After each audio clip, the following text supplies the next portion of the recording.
Yeah, that's the teeth, that's the front, the head.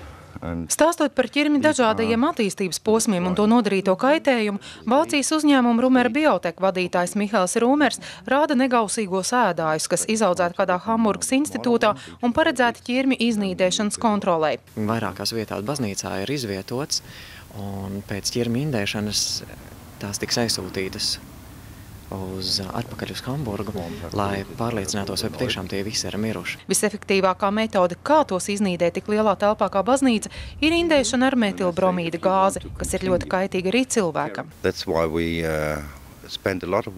Mēs daudz laika veltam drošībai. Gan ēka, gan apkārtne tiek norobežot. Notiek regulāri mērījumi, lai pārliecinātos, ka nav noplūdes.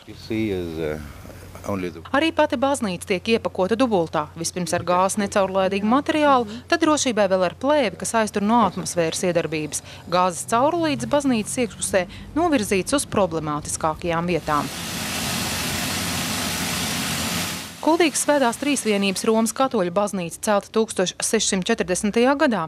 Tā glabā unikālus baroka un rokoko stilā darinātus koka mākslas priekšmetus, daudz saglabājušies no baznīcas pirmsākumiem. Patiesībā viņas ir stārā. Grūti salīdzināt, viņas nav pat kā švāme, viņas kā pūka, kurām tu pat nevari pieskārties, jo viņas var vienkārši sabrukt. Mūsu pilsētas arhitekti apskatīsies, vai vēl kādā ēkā Kuldīgā nav līdzīga problēma ar ķirmiem, un mēs mēģināsim izmantot tos speciālistus, kas tagad uz Latviju ir atbraukuši, un palūgt viņu konsultāciju, lai viņi varbūt apskatās, kādi iespējami ir risinājumi. Arī tad, ja varbūt uzreiz nav finansējumi, tad tas varētu būt sākums. Iespēja izindēt ķirmis no seniem koku priekšmetiem izmantojuši gan mūzeja, gan privātpersonas. Kopējās izmaksas ir vairāk nekā 18 000 latu.